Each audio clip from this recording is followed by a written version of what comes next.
been a few weeks now since we completed One Lap of America 2022. I've had time to, of course, physically unpack and kind of mentally unpack the experience, and wanted to share it in a short video with all of you guys.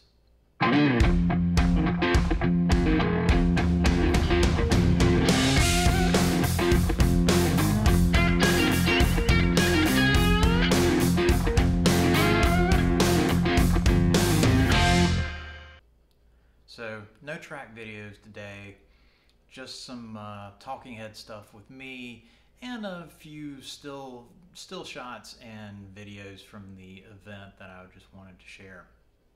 So, I've said this before and just wanted to share it again that One Lap of America has been a bucket list thing for me. I remember reading Car and Driver when I was a kid, and I think it was '85 when C&D published an article on One Lap and the format that they used to run it, and I knew back then, I was like, I'm gonna do this someday. I gotta figure out a way. And it took a long time, but finally I did get to run it, and it was a pretty amazing event. It's not what I would call easy, but it is incredibly fun, and there are a bunch of really dedicated car nuts who do this, have been doing it for years, have it down to a science. So again, it was just an amazing event, and I felt like it would be good to just wrap it up for everybody.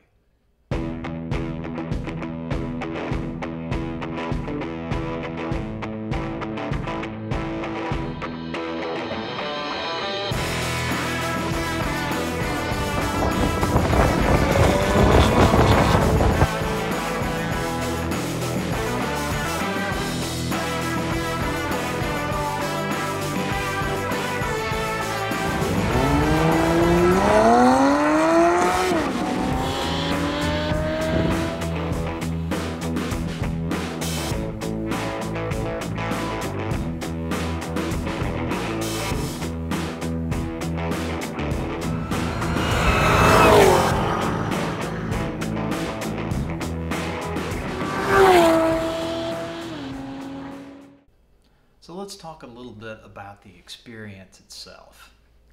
Got a few lessons learned that I figured out, and hopefully we'll be able to apply again.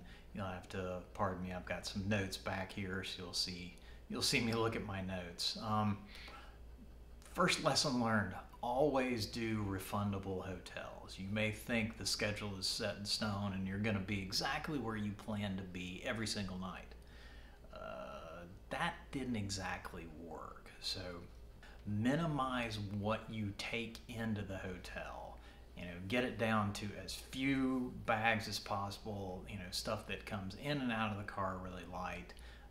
Since we were in Dan's Cayman, we were using some bags that were specific to the Cayman, so they would fit really nicely in the frunk. You've got a ton of time in the car, so what do you do with all that time? If you're with a good friend, you can fill a lot of that with talking, but there's some times where you just need something to while away the hours. Music's good, but I really recommend podcasts and audiobooks. There's just nothing that makes time melt away faster than, a 30-minute podcast or listening to a book for a while. So that really helped us. We went through an entire Daniel Silva book and then countless podcasts. This is one thing, my lesson learned that I did very poorly. Do your homework for each track.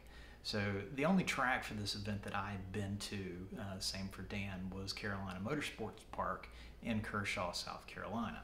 So I feel like a pretty poor job of prep. Yeah, I had track maps and I had some videos to watch, but it really wasn't, what I did didn't work for me. It really didn't get a good picture of the track in my head, since I don't really have the time or means to pre-run all the tracks.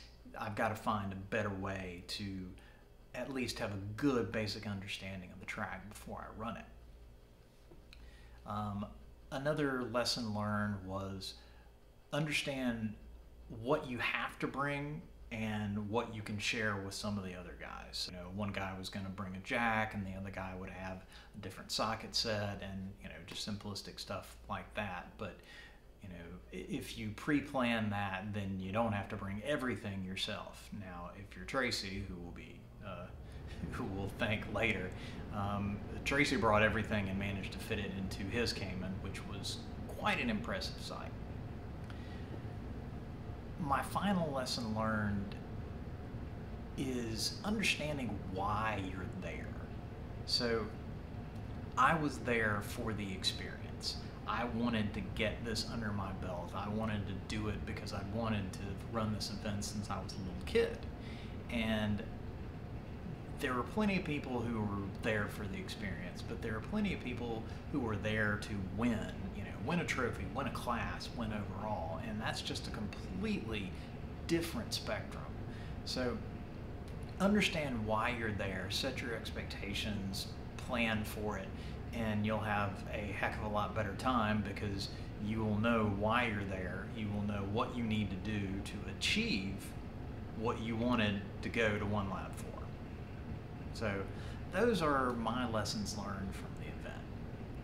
I'd like to spend just a moment for shout outs because there were a lot of people that were just integral into encouraging me to do this event, integral in helping us when things didn't actually go right, and just being good friends and great people to be with the whole week. So we had a little issue in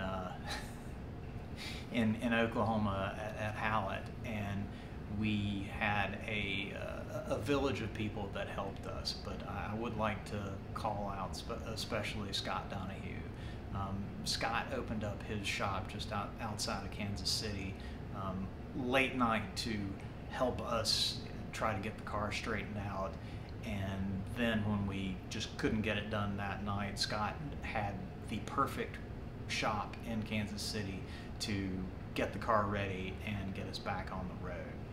And that shop was KC Rensport. And I'd like to thank Carl at KC Rensport because he did incredible work very quickly for a very fair price and got Dan and I back on the road to be able to finish the last couple of days of the event. So without Scott and Carl, we would have been stuck in Oklahoma and would have probably just had to give up on the event there. I'd like to thank Tracy Ramsey for just being, you know, incredibly encouraging and, you know, bringing everything under the sun and helping us keep organized and introducing us to tons of people. You know, Tracy was a very big part of me really enjoying the event. So thank you to Tracy. I'd like to thank Brian Huber for friendship, laughs, and especially for opening his house outside of Knoxville when we were coming through that area for some much needed food and just a little bit of rest to get outside the car. So thanks much to Brian. I'd like to say thank you to Dan and Ben Shout for also being there, being part of that village that helped us in Oklahoma, and just being good friends the whole week. So it was great to meet you guys and looking forward to hanging out with you again. I'd like to thank Chris Vanderwalk. Chris didn't get to run this year, but he's run it several other years, but he's been just an enabler for me over the years. When I was thinking about running it, he was always like, you got to do it, you got to do it. It's an amazing experience, you will not regret it. And Chris always sort of encouraged me, and I really appreciated that over the years. I'd like to thank my co-driver, Dan Dorusky. Dan did an amazing job getting the car prepped. I was thankful to have something that was that capable, that was that fun, and that reliable. You know, we had our bump up, but we were able to finish, so that's a testament to how good the car was. And again, thanks to Dan for helping me realize a dream. And finally, I would like to just give a quick shout out to Lisa, my wife, and Dan's wife, Emmy. without their support, there's no way we would have been able to do this. So thanks to those guys.